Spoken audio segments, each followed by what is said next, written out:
Jadi karena seakan-akan belum melakukan. Indonesia itu dulu kedatangan Islam itu tidak pernah dipertentangkan antara Islam dan negara, sehingga diskusi itu sudah salah karena para wali itu tidak pernah mempertentangkan Islam dan keindonesiaan atau kebinekaan. Satu, bahwa para wali itu misinya dakwah. Di mana-mana dakwah itu pasti ketemu yang berbeda. Mulai beda agama, beda pilihan madhab, beda tradisi, beda kultur. Jadi itu tidak perlu dipertentangkan, tapi malah itu jadi lahan dakwah. Sehingga kita-kita ini kalau diminta diskusi hubungan negara dan agama, malah bingung. Memangnya kenapa? Itu seperti dulu zaman P4. Saya punya kawan di Jogja, teman saya nulis tafsir Profesor Zaini, itu pernah zaman Pak Erto disuruh sosialisasi P4 di Papua. Apa hubungan Pancasila dan UUD 45? Itu orang Papua jawab, hubungannya baik-baik saja Pak. Jadi yang unik itu ketika disuruh baca Pancasila, 1 Pancasila, 2 ketuhanan yang Maha Esa. Nah, akhirnya 6 kan? Kenapa Pancasila jadi 6? Yang unik itu ketika ditanya, ini saya melihat langsung di TV 7 itu, Indonesiaku itu, ada anak-anak kecil ditanya, bendera ini milik siapa? Bendera merah putih itu. Jawabannya apa? Milik sekolahan Pak aja. Karena memang milik sekolahan. Itu yang tanya itu kaget. Milik sekolahan Pak. Nah, tentang tema ini mohon dibaca ini langsung start ya, langsung serius karena tadi sudah kayak jurkam tadi, ini yang langsung khas ilmuwan. Ini sebagai penghormatan saya pada Yunisma, ini khas keilmuan. Imam Zuhri adalah gurunya Imam Malik. Ya, saya ulang lagi ya, Imam Zuhri adalah gurunya Imam Malik. Halaman 29. Ini langsung start saya baca halaman 29. Dan ini terutama yang para punggawa-punggawa ini, saya baca ya. Ini teks tidak ada yang saya rubah, memang persis seperti ini. Bismillahirrahmanirrahim. Yaqulu Zuhri, ini gurunya Imam Malik. Fama futiha fil islami fathun qablahu kana a'zama minhu. Innama kanal qitalu haitsul taqon nasu. Falam makanatil hudnatu wa wadu'atil harbu wa amanan nasu ba'duhum ba'do wal taqaw fatafawadu fil hadits wal munaza'ah falam yaklim ahadun bil islami yaqilu syai'an illa dakhula fihi walaqad dakhalataini kasanaten mithlu man kana fil islam qabla dzalika wa aktsar.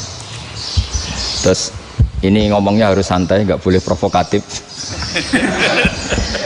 Begini, kita tahu dalam perdamaian Hudaybiyah itu poin-poinnya itu semuanya merugikan Islam. Di antaranya adalah jika yang Islam masuk kafir harus dibiarkan karena berarti masuk ke habitat asli. Karena Nabi sebelum jadi Nabi komunitas pokok itu kafir, sehingga kalau Islam masuk kafir kembali ke habitat. Tapi kalau Islam masuk kafir, kafir masuk Islam itu harus dikembalikan karena dianggap bid'ah. Maka kalau kamu dituduh bid'ah itu tenang saja dulu, Nabi itu ya dituduh ji'ta bidinin muhdas, kamu datang dengan agama yang baru. Cuma agak diteruskan wa kullu muhdasatin bid'ah wa kullu bid'atin dalalah.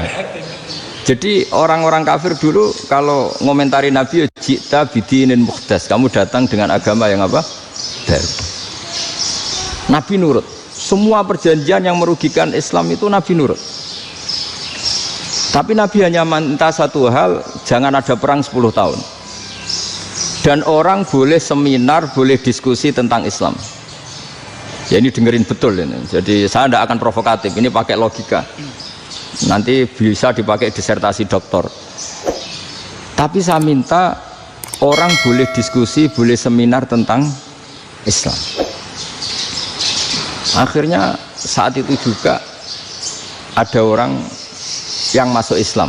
Di depan tulisan itu belum kering istilahnya. Datang ke situ, namanya Abu Jandal bin Suhail bin Amr. Itu datang ke Nabi, ya Rasulullah saya ini mau masuk Islam. Kata orang-orang kafir, ini pertama Muhammad, kamu komitmen enggak sama perjanjian? Kalau kamu komitmen harus kamu kembalikan. Nabi bilang, ya Aba Jandal kamu kembali ke mereka, ke habitat mereka, yaitu menjadi kafir, di komunitas kafir maksudnya. Akhirnya nangis. Sayyidina Umar itu mendekati Abu Jandal, kemudian memberi isyarat supaya ngambil pedangnya. Jadi isyaratnya wong ini baca ora wis. Maksudnya orang-orang kafir. Tapi Abu Jandal nggak mau. Singkat cerita akhirnya kembali ke komunitas kafir. Tapi yang dikatakan Imam Zuhri cara analisis ini nggak bisa pakai provokatif, harus pakai analisis. Innama kanal qitalu haitsul taqon nasu. Yang namanya perang itu menjadikan orang tidak berpikir jernih. Ini poin yang diambil oleh Rasulullah. Kalau dibahasakan Nabi curi kesempatan, maksud Nabi dikatakan mencuri, meskipun itu hanya bahasa ya. Enggak mungkin lah kita bahasakan seperti itu.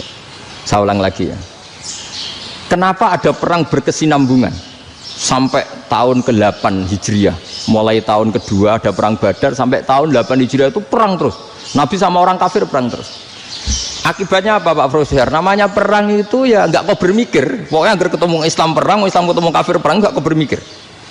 Padahal Islam itu bisa diterima oleh akal sehat, harus lewat diskusi, lewat pengamatan, lewat pemikiran, lewat pengendapan berpikir.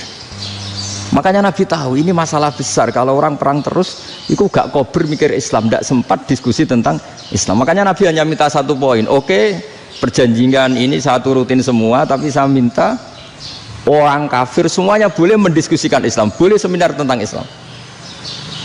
Mereka bilang iya, pada pikiran mereka kan diskusi paling piye.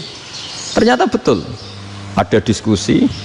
Terus temanya gini, kira-kira bener di Muhammad Abu Jahal. Terus Tuhan Muhammad sama Tuhan Abu Jahal itu keren mana? Diskusi. Tuhan Muhammad itu khaliqus samawati wal ardi, yang menciptakan langit bumi. Sebagaimana kampanyenya Muhammad. Ya mereka masih jangkar bilang Muhammad. Kalau Tuhan kita, ya berhala itu yang kita bikin, yang kadang rusak, yang kadang kudanan, terus lumutan, pokoknya terus diskusi. Kita kok bener pengirannya Muhammad. Terus Muhammad Abu Jahal.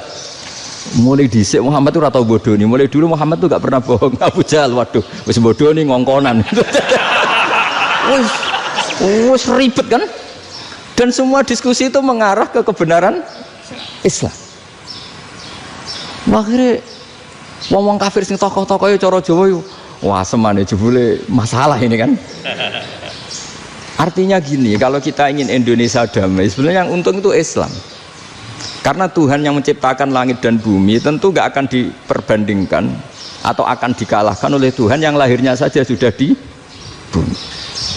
Misalnya kita menjual Tuhan Allah, siapa itu yang menciptakan langit bumi, yang ada sebelum langit bumi, bandingkan dengan Tuhan yang lahirnya di bumi, ada tanggal lahirnya, ada aktenya, itu kan sudah ribet kan. Begitu juga kalau memperbandingkan tokoh, Muhammad itu siapa?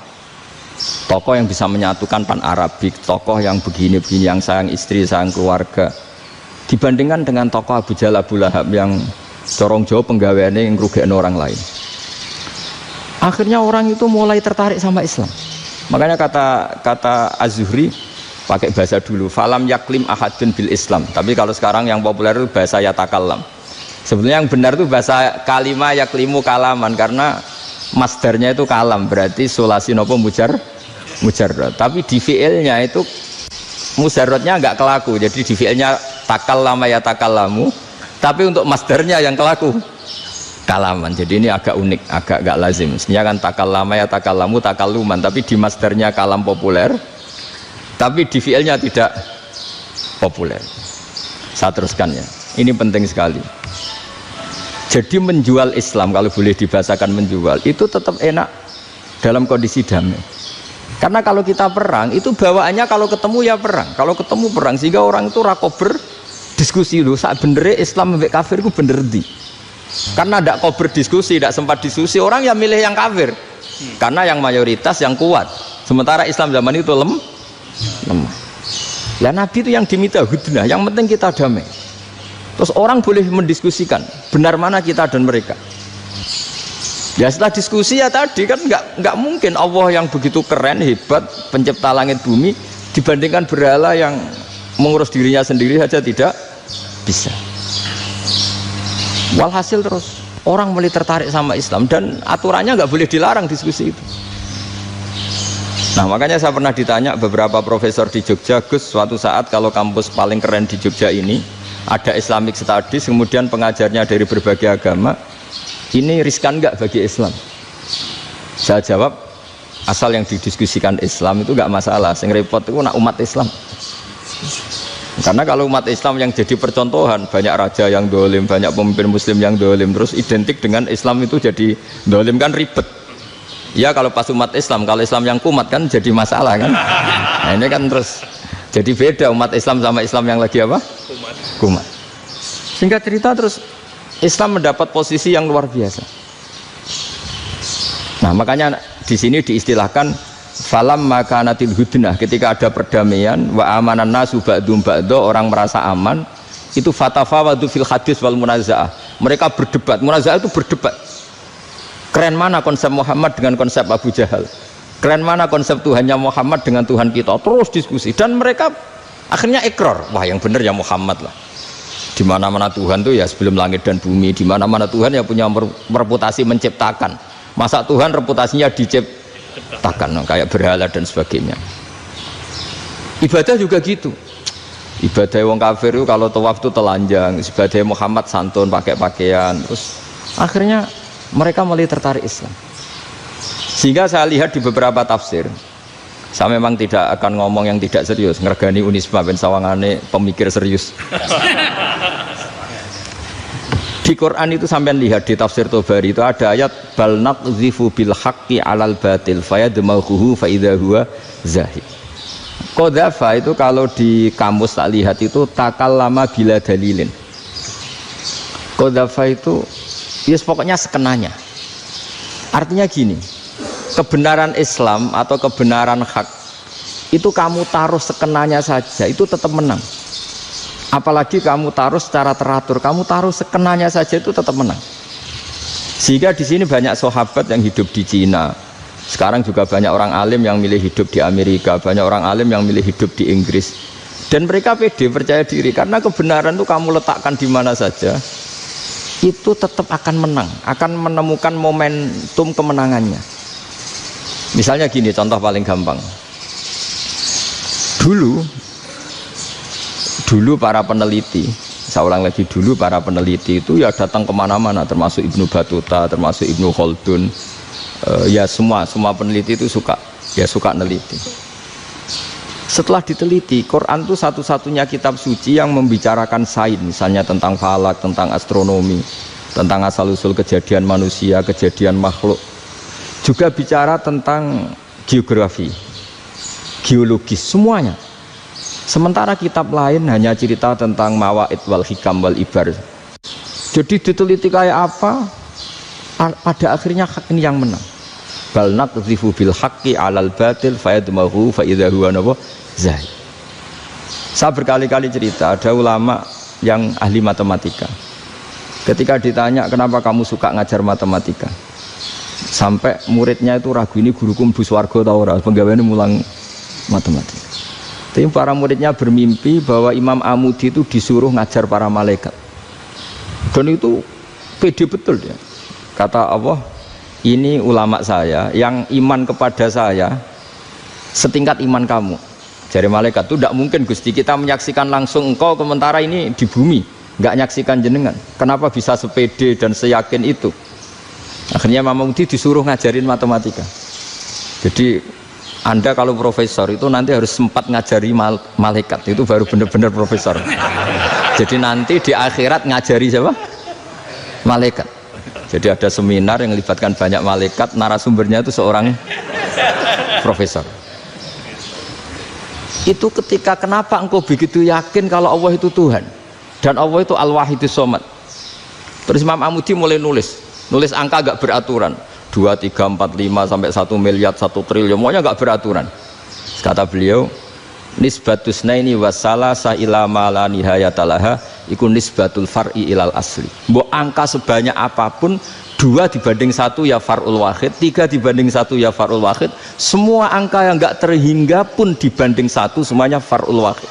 Semua angka sebanyak apapun itu cabang dari angka satu. Fakullu hadhil awalim far'un minal wahidis somad, yaitu Allah Subhanahu wa ta'ala. Wakil malaikat tepuk tangan, iya juga. Jadi begitu juga ada ulama itu ahli gambar. Saya dulu ngaji sama Mbah Mun Al-Husunul Hamidiyah, itu kitabnya itu banyak gambarnya. Dan gale gambar yang ngawur betul, mangga ahli gambar. Saya Apple, terus sempurna lele.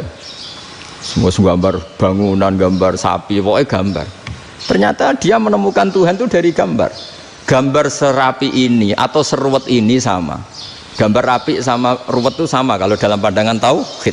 Dimulai minan nuqtah al-wahidah. Kowe cek gambar sing rapi, sing indah, cek gambarmu elek, dimulai dari satu titik. Dan titik ini nuqtatil wujud, yaitu Allah Subhanahu wa ta'ala. Jadi nak cara ahli tauhid gak penting gambare api, menang lomba atau ora penting. Butuhe hadis surah ini gambar baik yang rapi maupun ndak adalah min nuqtah dari satu titik. Ya, alam raya sebanyak ini mbok gambar mbok ora, cek mulai Mars sampai Jupiter kabeh semua bentuknya yang banyak ini semuanya min nuqtatil wujud, yaitu dari titik wujud, ini kok Allah Subhanahu wa ta'ala. Di sini hebatnya ulama-ulama, mbok dia pengajar matematika, mbok pengajar gambar, semuanya dipakai perangkat untuk tauhid. Nah, itu kan juga bagian dari Islam damai, Islam yang sangat jadi tidak perlu perang untuk orang dipaksa Islam, nggak perlu provokatif kayak tadi pidatonya rektor jenengan tadi. Jadi ciri utama ilmuwan tuh kalau ngomong datar tapi logikanya nggak terbantahkan, itu ciri khas ilmuwan. Kalau ciri khas politikus kalau ngomong itu keras, provokatif lah kira-kira gitu. Tapi isinya biasa. Nah, saya berharap nanti semua profesor doktor itu datar tapi isinya kualitasnya bagus ya. Mentes. Jadi makanya terus kata ulama, kenapa diistilahkan balnat zifu bil haqqi? Kenapa pakai qadzafa sementara qadzafa maknanya takallama bila dalil? Maksudnya bila dalil di sini itu min ghairi ikhtiyajin ila dalilin. Kebenaran itu memang nggak butuh dalil. Apa kita perlu dalilnya apa? Buktinya apa? Kalau 3 itu cabang dari 1. Wong gendeng yakin yang takut gitu pasti orang gendeng. Wong 3 cabang dari 1 kok ditanyakan buktinya apa? Itu min awalil bidah. Pertama orang pasti tahu kalau 3 itu far'ul wahid. 1 juta juga far'ul wahid. 1 miliar juga far'ul. Gambar yang sebanyak apapun ya dimulai dari 1 titik, cek gambar benar maupun yang tidak. Akhirnya apa? Ulama dulu itu sebegitu rileks nerangkan tauhid. Lalu kenapa asma ini yang ya ini kan khas NU ya, khas pesantren. Sebenarnya saya keberatan pakai istilah khas NU, pakai khas pesantren karena NU itu anaknya pesantren, jangan dibalik pesantren anaknya NU, karena sebelum ada NU itu ada pesantren. Tapi kayaknya Unisma lebih suka pakai bahasa NU dan saya ya agak orderan yang terpaksa disuruh ngomong. Ini agak apa ya, agak kacau sebetulnya, ini agak kacau. Jadi NU itu sama pesantren itu tua pesantren. Jadi NU dilahirkan pesantren, bukan dibalik pesantren dilahirkan NU. Sehingga barokahnya didirikan pesantren ini, kadang nyuwun sewu sekali Mbah Hasyim itu kadang ide besar beliau itu ora dituruti wong NU. Jadi Mbah Hasyim cara kula kok dadi Mbah Hasyim ya mangkel. Mbah Hasyim itu ngarangno kentong. Nggih ngaramno beduk, tapi NU nganggo kentong. Beduk. Dan uniknya Mbah Hasyim enggak tersinggung. Karena ciri khas pesantren itu membolehkan perbedaan apa? Pendapat. Itu masyhur khilafnya Mbah Hasyim sama Mbah Fakih Mas Kumambang itu sampai dikitabkan. Saling ngeritik, saling macam-macam lah.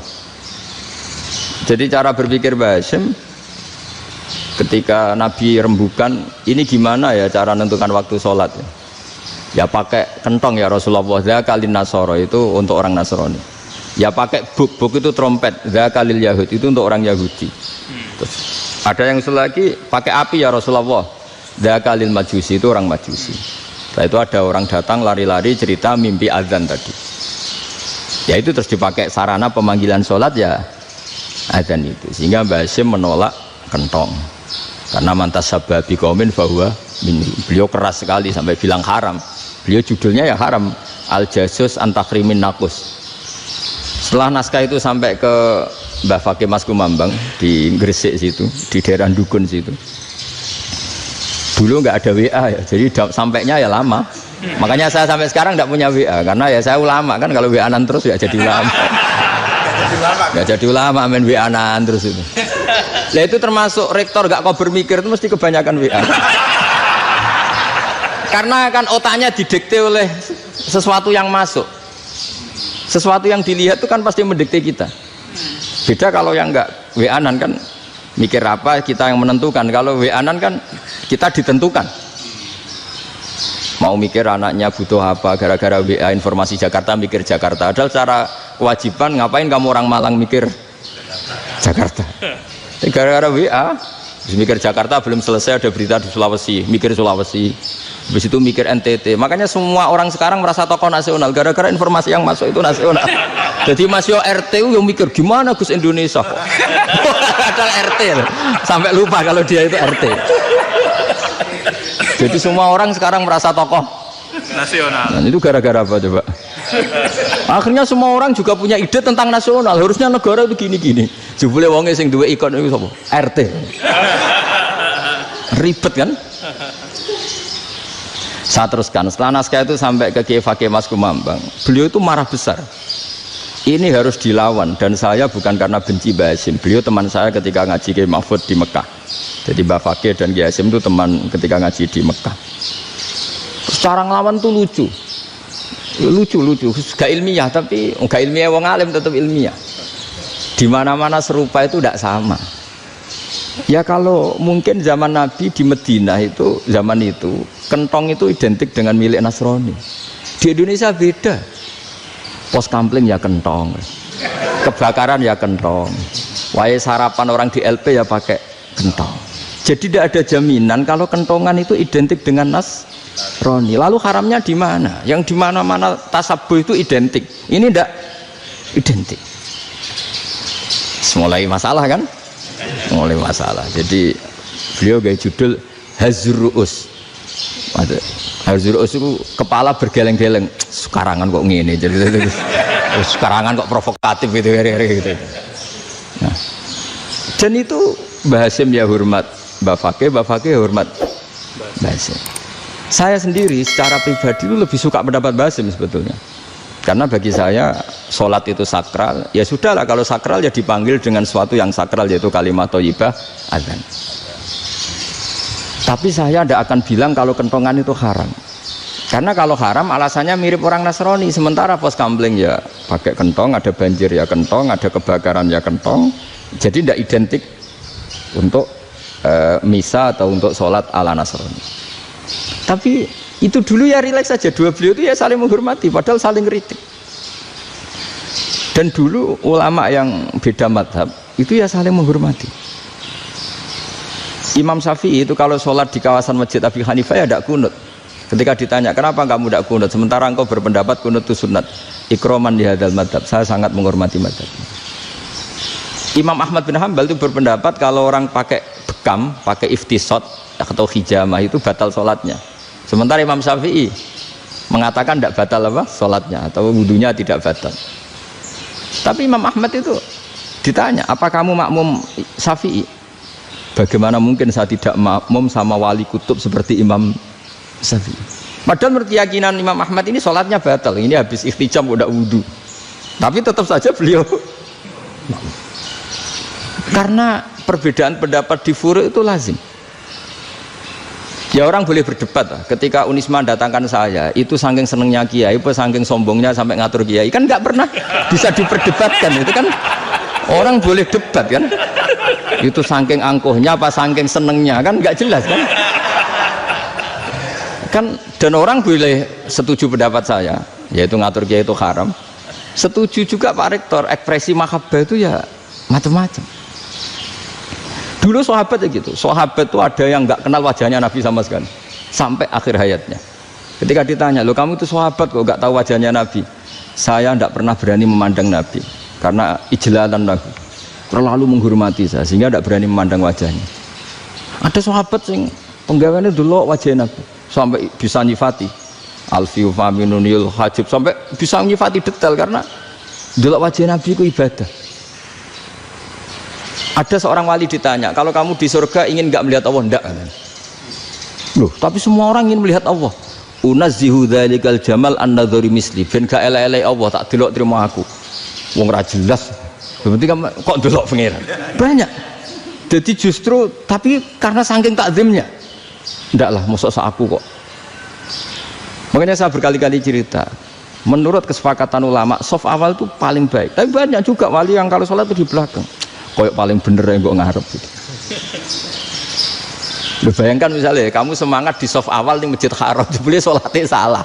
Itu dari malaikat, gayane gue ngarep, jebule ra roh. Ini di sini-sini wong, jebule bodoh gitu. Gayane gue ngarep, jebule.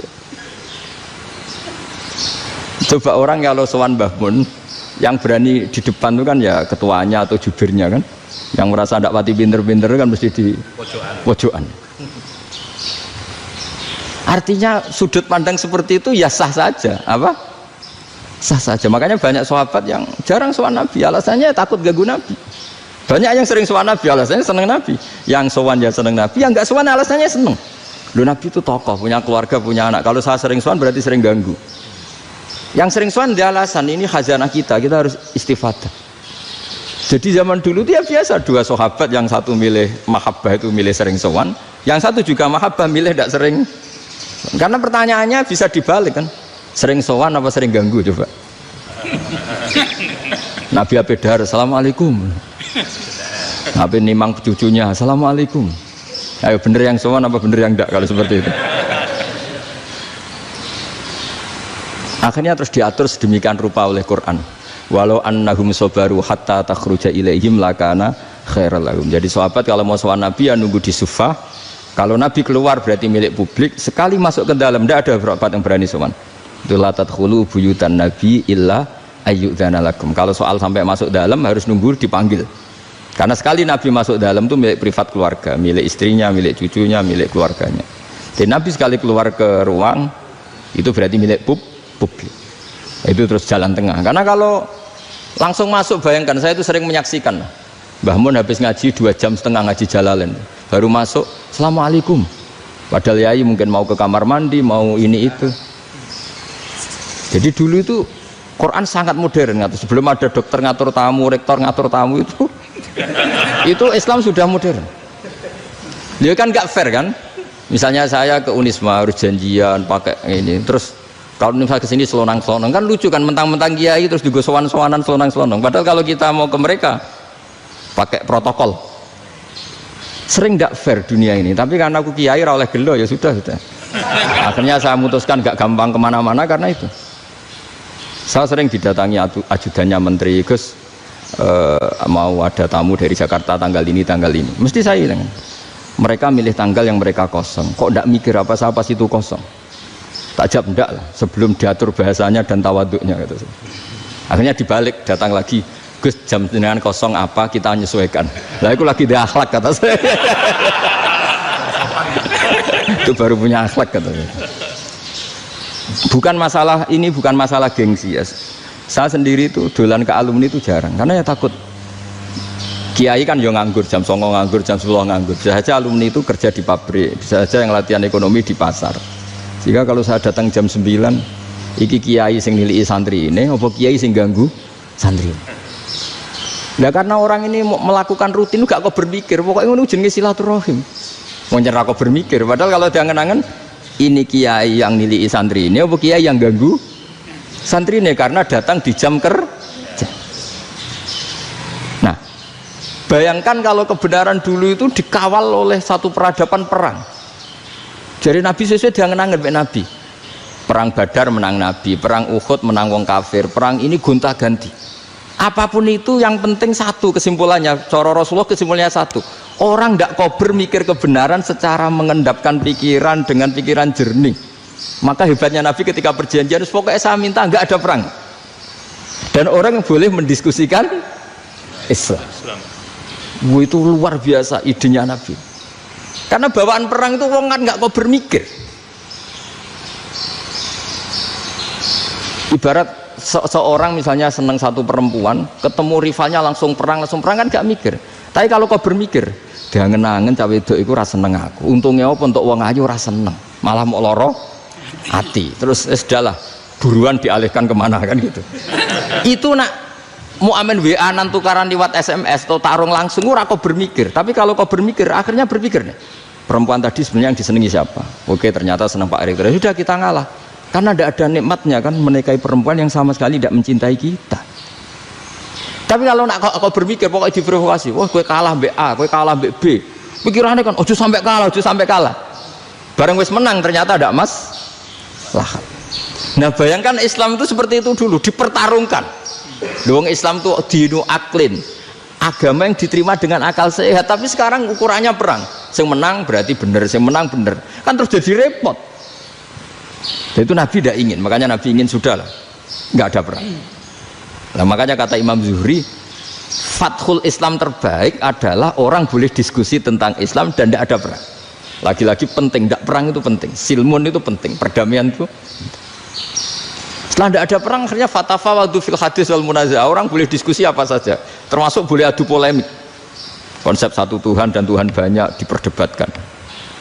Akhirnya Nabi secara rileks bisa menjelaskan, Muhammad, urusan kita banyak. Kalau Tuhannya satu tidak cukup, Tuhan harus banyak untuk menyelesaikan berbagai urusan.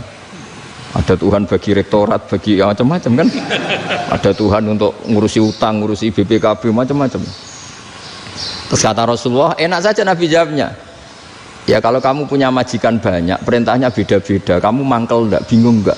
Ya susah mat, kalau majikannya banyak, perintahnya beda-beda, kita jadi repot. Seneng mana? Seneng majikan satu. Ya sudah, Tuhanmu itu majikan kamu. Kalau Tuhannya banyak, perintahnya macam-macam, kamu yang repot. Akhirnya sudah mat, Tuhannya satu aja. Nah, itu ya barokahnya diskusi tadi, barokahnya enggak perang. Daraballahu mathalan rajulan fihi syuraka'u mutasyakisuna wa rajulan salamal lirajul hal yastawiyani masalah. Terus alhamdulillah. Jadi orang yang paling kafir pun saat itu taslim.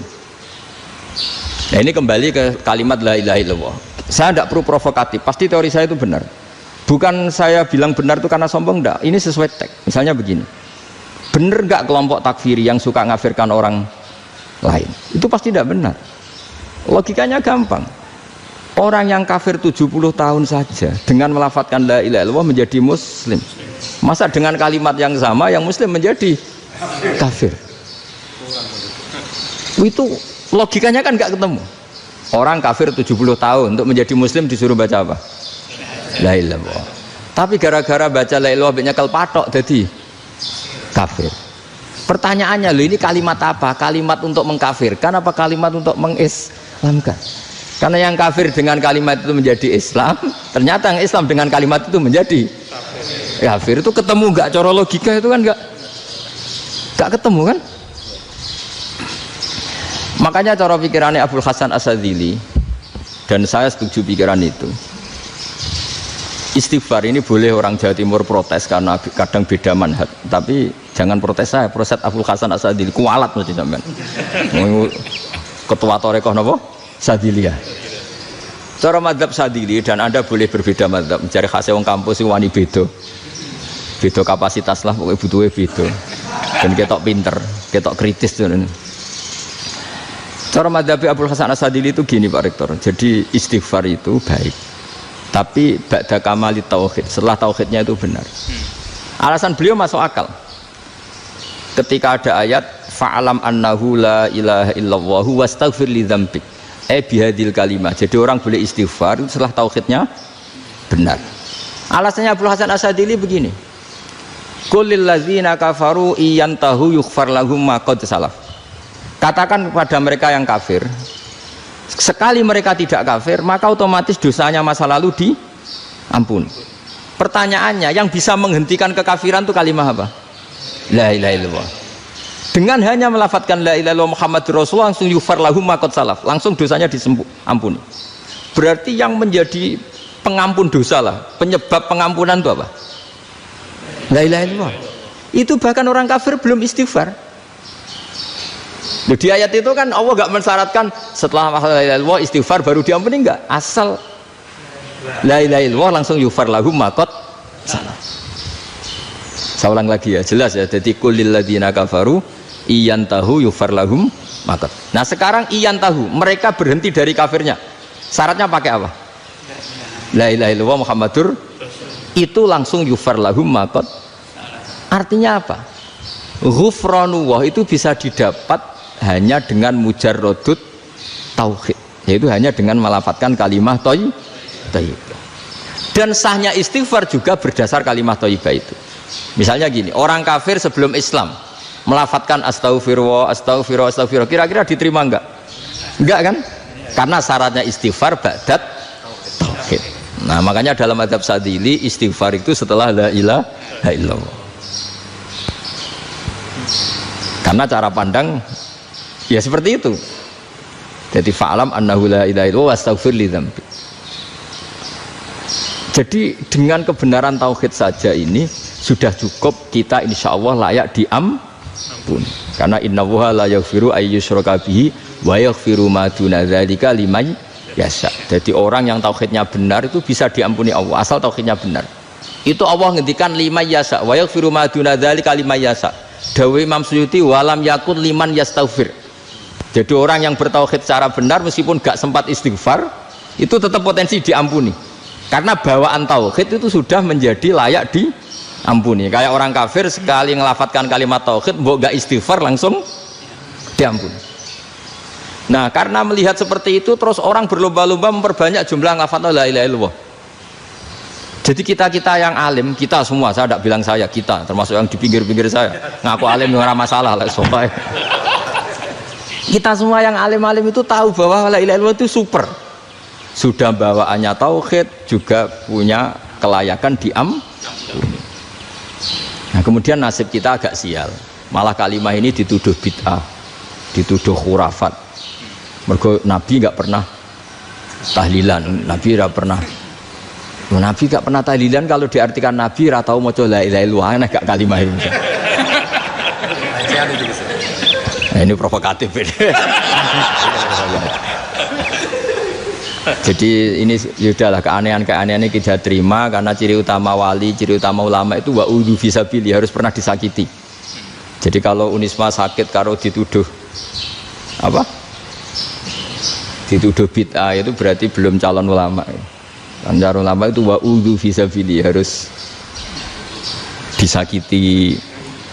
Jadi kalau kamu disalahpahami itu ya harus santai. Provokatif tadi. Iya, termasuk provokatif tadi. Termasuk diatur tadi itu. Jadi kalau cara berpikir kan, karena mereka itu memang kalau kita turutin itu memenya itu terlalu, kadang menghujat kita itu enak ya jadi GNU, ada orang mati datang, kiainya dapat makan, dapat rokok, terus pulang gitu. Jadi apa, terus kita kayak tersangka terus. Kita kan kayak tersangka terus, tertuduh terus itu. Terus yang orang NU ya memenya juga nggak kalah ekstrimnya. Boleh ya ajaran orang nggak boleh ngasih kiai gitu. Berarti boleh dong ajaran kikir. Jadi memang kadang apa ya, cangkem elek lah bahasa kasarnya itu. Itu memang kadang lebih mengenakan. Kalau kita datang ke acara mayat kan dapat makan, dapat minum. Kalau yang sohibul bed rokok ya dapat rokok. Kalau kiainya dapat wajib, kadang 20.000, kadang 50.000. Terus memenya itu kok setega itu ya, ada orang meninggal kok malah kita makan-makan. Seakan-akan kan kultur ini biadab kan gitu. Tapi yang orang NU kebalikan bales. Oh ternyata nggak boleh ya mayat disodakoi. Ternyata nggak boleh ya orang dermawan. Berarti Islam membolehkan medit ya gitu. Ya modus ini kan. Tak angen-angen itu luwih mandi timbang takbir ya kan. Karena ini kan memicu emosi kan. Memicu apa? Emosi.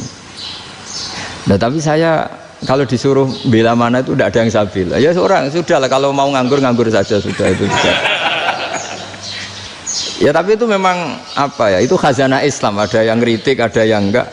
Ya itu memang khazanah, ya biasa aja kalau saya biasa. Wajar.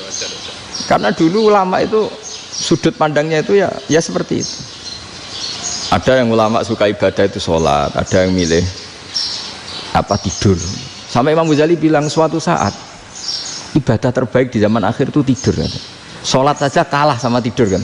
Tapi itu loh ya, yang wajib tetap loh, terus kamu gak sholat wajib. Begini beliau mencontohkan itu. Ada orang sholat tahajud terus obsesinya itu ingin hajatnya terkabulkan. Sementara yang tidur obsesinya nikmati rahmatnya Allah, boleh tidur, bisa tidur. Kata Imam Ghazali, timbang kita tahajud terus nuntut pangeran aduk turu katanya. Mergo engko dia akibat terus setan memberi bisikan, "Lho nyatanya kamu tahajud ya gak terkabul." Berarti cerita bahwa Nabi ngendikan kalau doa tahajud mustajab enggak. Daripada ngono kan turu ora tau donga ya. Timbang abri-abri Islam ya, timbang ngelek-ngelekin apa? Islam. Jadi ulama itu mulai dulu itu sudah berpikir. Banyak orang menjadikan tahajud sholat malam itu media untuk hajatnya. Dan kalau nggak kesampaian ini mutung. Nyalahkan kiainya ijazah ramandi. Macam. Daripada ngono ora usah apa? Tahajud turu. Dan jenis kayak ini tuh banyak. Makanya ulama kayak saya itu saya naik dewi itu ya jarak. Saya sering didolani muhibbin terus bilang, "Gus, saya doakan gini-gini, saya mau nyalon bupati atau saya gini." Saya bilang, "Gak waduh orang dongo, nak ramandi darani ulama dongane ramandi." Nak mandi kamu jadi bupati tetap nganggep karena beli. Sopo sing ora roh bupati saya juga beli. Ribet kan? Ketika mereka jadi ngunsurkan doa kamu apa karena kemarin beli? Yang beli maksudnya nggak beli nggak usah tersinggung. Jadi ribet ngadepin. Nggak artinya gini loh, boyo doa itu jangan dipakai begitu loh. Kalau minta nasihat tak nasihati, jadi bupati yang baik, gubernur yang. Kalau minta doa itu resikonya. Akhirnya kiai kalau diminta doa ya doa, sebenarnya diisinya itu nggak doa kemenangan. Selamat. Itu nggak selamat gitu. Karena ribet. Makanya Islam itu doa itu setelah iman.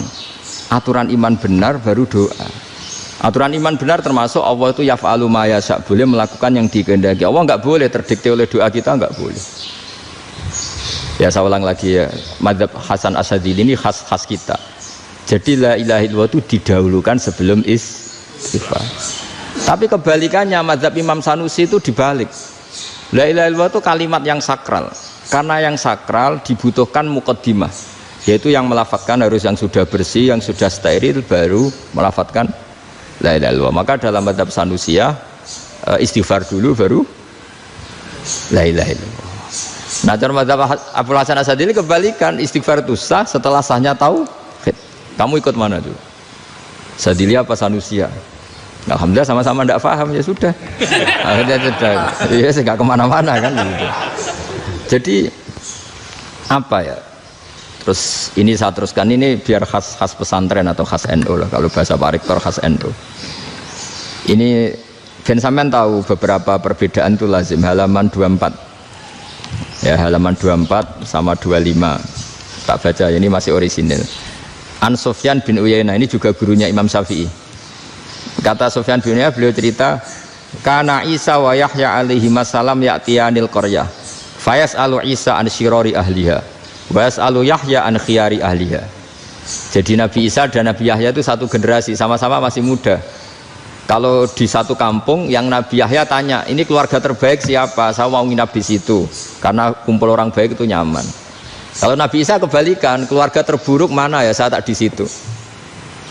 Nah, terus akhirnya faqala lahu Yahya, "Lima tanzilu ala syirarin nas." Kenapa kalau kamu bermalam kok malah kumpul orang-orang yang nakal? Innama ana tabibun udawil mardo. Saya ini nabi barat dokter. Di mana-mana dokter yang ngumpuli yang sakit, ngobati yang sakit. Makanya di NU itu ya banyak kiai jazab mengumpuli yang nakal-nakal. Nak tepak yang ngentas yang nakal, nak ora tepak ya katut. Ini adu nyali lah sudah gitu. Tapi itu ada ilmunya, yaitu niru Nabi siapa? Isa. Kalau kamu dokter penelitian itu cari daerah yang banyak pandemi apa yang bersih? Yang banyak pandemi, karena yang namanya penelitian ya di situ kan. Kalau kamu dakwah ngentas kemiskinan, ke daerah miskin apa daerah kaya? Nah, sama kalau ngentas kefasikan, ke daerah fasik apa daerah orang soleh? Fasik. Ya, tapi itu Nabi Isa. Nah, kalau kamu tidak Nabi kan potensinya kan ngadut itu. Tapi setidaknya bahwa kita sering disalahkan karena punya beberapa tokoh yang ngancani fasik-fasik, itu sebenarnya ada dalilnya, yaitu Nabi siapa? Isa. Nah, terus masalah tegas dan lunak. Ketika ada mahasiswa misalnya pacaran, boncengan lanang dan perempuan, Itu pilihan kita apa? Kalau tegas, terus gak mau mendengar kita. Misalnya gini contoh gampang, tak beri contoh Pak D. Jangan orang tua, nanti secara fikih itu beda. Nah ini kan kita orang pesantren, nah, biasa ngaji fikih detail. Kamu Pak D seorang perempuan, mahasiswi misalnya, sering pacaran. Setiap ke situ sama pacarnya kamu diam saja. Padahal kamu dosen keislaman. Mesti pawanaan kamu nyimpulkan, ternyata pacaran itu tidak apa-apa. Buktinya Pak D itu tidak negur, menengah. Ini berarti as-sukut alal mungkar. Tapi kebalikannya, Pak D ini terkenal keras. Nak rono mesti raja aku ponaan. Akhirnya yura rono. Mesti ngerti nak mesti diamuk. Nah, dua orang ini sama-sama gagal kan? Yang lunak menjadikan ponaannya pacaran terus karena enggak negur sehingga dikira membolehkan. Sing keras juga gak sempat bina wong rono era wani. Akhirnya dua orang ini sama-sama enggak ketemu, sama-sama enggak berkesempatan membina kan? Gagal membina kan? Karena yang keras ponaannya enggak pernah situ, berarti enggak bisa bina kan? Yang lunak membiarkan berarti juga ada bina. Nah, Islam itu antara dua itu. Ya agak terlalu lunak, enggak terlalu keras. Karena kalau terlalu keras, misalnya ada kiai terlalu keras, lu masyarakat mau tanya itu gimana? Lari kan? Lu saya ini punya pengalaman pribadi. Saya ini kan kecelok orang alim. Itu kalau pernah ya saya itu berusaha ya pokoknya ya umumnya orang alim lah. Tenang, terus anteng, enggak gejlok-gejlokan. Itu enggak ada yang tanya. Saya mimpi ketemu beberapa ulama itu disalahkan. Terus umat saya kalau mau tanya itu ke siapa? Wong alim wis wibawa, meneng tambah banget wibawane. Bala Quran sering gojlok rektor macam-macam. Terus wong wanita kok, saya biasa ke pasar pandangan dicegot orang. Gus, putri saya itu sering keluar darah tapi melebihi batas haid gini-gini. Kalau badhe sowan jenengan, gak usah sowan ning kene mbek ngadeg-ngadegan. Terus tanya, yang haid berapa hari, Gus? Ya supaya rudat ilal adat sebelum dia punya penyakit istihadah itu berapa? 6 hari ya sudah, kembali 6 hari lainnya mustahadah, tetap sholat, tetap normal. Tapi kalau saya wibawa moro pasar go tasbih duwilu iku mesti wong salaman njaluk donga yakin lho. Tapi baru kayak rada uraan ketemu wong-wong, dol pening ndi? Maaf pening ndi? Gus beneran Gus ketemu jenengan kula wingi badhe tuwa kok. Akhirnya tanya. Jadi uraanku itu amdan. Lho nek sampean asli, iki asli uraan. Karena ada uraan lah tetap tidak wibawa kan. Jadi baru kayak uraan itu ya banyak. Saya itu kalau ngantor di Jogja itu banyak orang yang tanya. Ya biasa tuh tanya macam-macam. Karena saya uraan. Ke pasar ya orang, bahkan di bis sering ketemu orang. Wah beneran Gus kalau badhe sowan jenengan badhe tanya ini. Ya sudah di sini aja. Jadi semua itu diilmoni. Nah, Nabi itu punya sisi yang dua-duanya jalan. Memang beliau luar biasa, dipilih Allah yang luar biasa. Nabi ketika wibawa itu banyak sahabat yang bahkan mengenali wajahnya aja tidak bisa. Ka'anna ala ru'usihim at-thair. Bayangannya seakan-akan di kepalanya itu ada burung yang takut terbang, saking antengnya. Tapi Nabi sekali mengeluarkan job, sekali santai, itu sahabat tanya itu sampai yang nggak pantas ditanyakan. Nabi saat tadi kumpul istri saya tapi tidak enzal itu wajib mandi ndak. Aro'aita law anna ahadana ya'ti imra'atahu wa lam yunzil. Itu ya ditanyakan. Nabi pun kumpul dia betul sakit enzal sepundi. Guys betul lagi. Terus ya ada yang tanya macam-macam. Ya saking ada sahabat dipanggil Nabi tambah lari, dipanggil lagi tambah lari. Panjenengan nyeluk, oh pas kula kumpul bojo kula. Lah kula kuwatir jenengan orang suci, saya belum mandi, makanya saya lari. Terus Nabi ngendikan innamal mukmin thahir, ya nak masalah ketemu kiai ra apa-apa ijek junub. Sementing kok nak salat ya adus sik. Tapi Nabi sekali pakai madzahirul jalal, tapi pakai wibawanya, itu orang enggak berani ngomong. Tapi sekali Nabi rileks, itu orang bisa tanya apa saja, termasuk halal yang enggak pantas. Lalu ada sahabat itu tanya lucu, tanya Maimunah. Maimunah itu ya cantik tapi sudah agak tua lah. Maimunah, ya umal mukminin, hukumnya ngambung bojo pas Ramadan ubi. Wah gak roh aku, gak tahu diambungkan Nabi pas Ramadan. Tanya Saudah, wah malah orang arah diambung kalau Saudah itu kan istiwa itu. Lucunya istrinya jawab, tanya Aisyah yang mungkin Nabi, iya yang mungkin tanya Aisyah. Itu yang usul ya istrinya Nabi Maimunah. Selalu Aisyah, tanya be Aisyah. Ya Amiral ya umal mukminin gini-gini. Aisyah yang cantik masih perawan kan. Qabbalani Rasulullah bahwa oh Nabi biasa ngambung-ngambung pas Ramadan dan beliau tetap puasa. Akhirnya fakih ngarang kan wa takbil fi Ramadan wa tublah la tubtilu shauma ngambung ora. Iku ya udah biasa di sini. Ya nasi bojone ayu. Nah ini artinya seasik itu gitu. Jadi garwane Nabi sing ngrasa rodok tuwa. Wah, aku ora tahu ya. Kok isai. Serilek itu dulu itu. Maksudnya orang-orang Islam pertentangan itu. Maksudnya dia balik semua ini bedanya orang pesantren sama orang kampus. Kalau orang kampus mau cerita agama itu rahmatan lil alamin, tapi nyontokno rileke ora iso. Agama itu rilek, tapi nyontokno rileke ora iso. Mergo ya rapati ngaji. Contohnya ora iso, tapi mau gawe kaidah mau Islam itu rahmatan. Jadi Nabi itu lah, Allah juga gitu. Allah itu kalau sudah memperlihatkan madzahirul jalal itu mbok malaikat Jibril rawani ketika Allah dengan madzahirul jalal. Tapi kalau Allah dengan madzahirul jamal, madzahirul apa? Jamal. Iku yo gojok-gojok kan ambek makhluke gojok. Yo buli-bulian cara sakniki. Ya sampean delok ning hadis syafaat itu, akhiru man dakhalal jannah atau akhiru man kharaja minan nar itu di beberapa judul. Ada seorang rojul yang ahli neraka ya, dintas mbek pangeran terus ditudono swarga.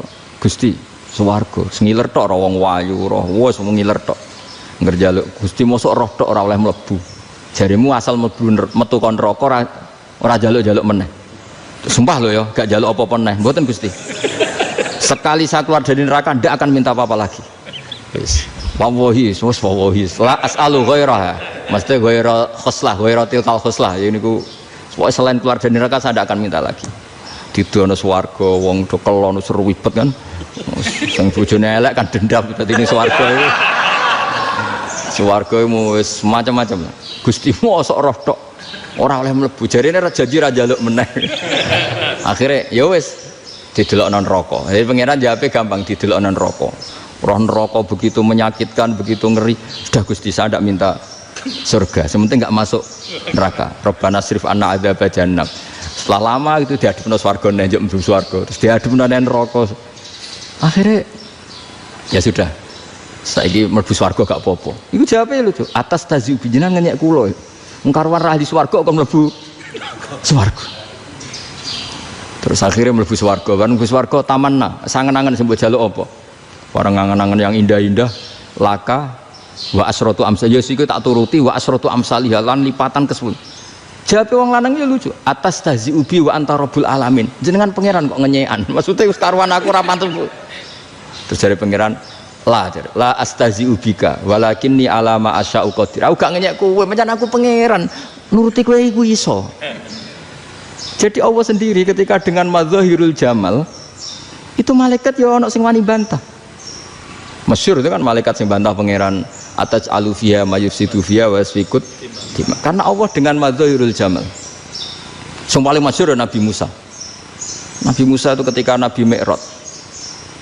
itu beliau kira-kira di langit keempat lah yang masyhur atau kelima ngelangkahi Nabi Musa menangis ya Rabbi ini apa-apaan orang sing ja'a ba'di kemudian melangkahi makom saya ini apa-apaan maksudnya Nabi Muhammad kan apapun hebatnya kan junior kok melangkahi makom saya ini apa-apaan nggak fair sampai Nabi Muhammad itu tanya gini sama Jibril reaksi Allah gimana ketika melihat Musa seperti itu jawab malaikat Jibril lucu ya roh hiddatahu Allah sapal gayane Musa biar jadi lucu ya dibiarin aja sama Allah tapi yang jenenge Nabi Musa itu kekasihnya Allah tetap berkah bagi kita betul ketika setelah Mi'raj diwajibkan sholat 50 gentenan Nabi Musa kelihatan nabinya sebenarnya Nabi Musa itu sebetulnya loh gak nguntungkan kita sebetulnya tapi yang nguntungkan sebenarnya tidak niat nguntungkan kita tapi nguntungkan Nabi Ibrahim kan di langit ke-6 keren lah konti dong ketemu Allah ngeten-ngeten kan sholat seket karena Nabi Ibrahim terkenal Nabi baik tidak bantah bareng Nabi Musa kenapa diceluk pangeran kula kan sholat ping seket inna ummataka la tutiku dalik wah gak kuat umat serai-rai gak umatmu ora ngarah kuat seket rokat tapi sebenarnya Nabi Musa itu niatnya bukan membela kita fa inna ummati la umatku sing gagah-gagah ra iso meneh umat berarti sebetulnya beda Sebetulnya ya itu masih pakai gengsinya gitu. Wes ngono-ngono lah sementing kita untung. Sebetulnya dia itu nggak terima. Wong umat saya aja yang lebih kuat, nggak kuat apalagi umatmu. Dan terus seperti ini, irji ila rabbika fas'alhu takhfif. Itu berarti Allah dengan madzahirul jamal. Sudahlah, datang ke Allah minta keringanan. Allah itu baik. Minta, ambek Allah diringana mau 5 tok, jadi cek 45. Balik Nabi Musa, piro 45, cek ra kuat umat. Wong umatku ra kuat, jadi sebenarnya dia bilang umatku ra kuat. Lho cara Nabi Muhammad model wong Malang, yo beda umatku mbek umatmu. Ribet kan? Beda. Lho Nabi Muhammad kan enggak seperti itu kan? Enggak punya akhlak Malang kan, akhlak. Maksudnya akhlaknya mujur itu, akhlak yang baik gitu. Ya akhlak yang mujur, bukan yang malang gitu. Jadi Nabi ya manut. Tinggal 40 kan, dikurangi lagi 35 sampai 9 kali kan, masyhur itu. Ya kan kalau dikurangi 55 kan berarti turun naik kan 9 kali. Itu setelah 5 itu Nabi Musa aja usul masih ragu. Itu cara Nabi munggah nentek. Ini entek ya. Terus iya doa tuntas betul. Bebas. Terus munggah ado-ado lha opo? Ngapain itu? Akhirnya Nabi Muhammad sudah sampun ya kalimah Allah, saya ini malu sama Allah Musa. Sudah 9 kali dan diturutin terus. Jadi Allah kalau dengan madzahirul jamal itu Nabi Musa biasa nego sama Allah. Tapi ketika Allah dengan madzahirul jalal itu Nabi Musa enggak berani, yaitu di hadis syafa'ah. Hadis syafa'ah ketika manusia datang ke Nabi Adam, ya tuna Adam, ya Adam anta abul basar ngene isfa'li ana inda rabbik, kamu saya minta mensafaati kita. Nabi Musa, Nabi Adam jawab inna rabbi qad ghadibal yawma ghadaban lam yaghdab qablahu mislah wa la yaghdab ba'dahu mislah. Ini Allah sedang murka besar dan tidak akan murka seperti ini lagi. Sudah saya tidak berani, nafsi. Nabi Ibrahim enggak, termasuk Nabi Musa ketika di itu ya enggak berani karena Allah dengan madzahirul jalal. Itu Nabi Musa enggak berani. Sudah saya sendiri itu pernah salah, yaitu saya membunuh seseorang yang enggak disuruh oleh Allah membunuh itu, yang pas jotosi orang Kipti. Akhirnya datang ke Nabi Muhammad, pas ke Nabi Muhammad Allah dengan madzahirul jamal, dengan madzahirul jamal, sampai Kanjeng Nabi ngendikan analah saya akan memintakan syafaat kalian. Terus fa ahmadu rabbi bima hamida allamaniha rabbi. Saya muji Allah dengan pujian-pujian yang orang lain tidak tahu, hanya saya yang diajari, kata Rasulullah. Nah di sini menurut banyak ulama termasuk kitab yang saya baca, kenapa Muhammad sebagian namanya Ahmadu? Itu dari af'al tafdil, fa Muhammadun Ahmadu min ghairihi.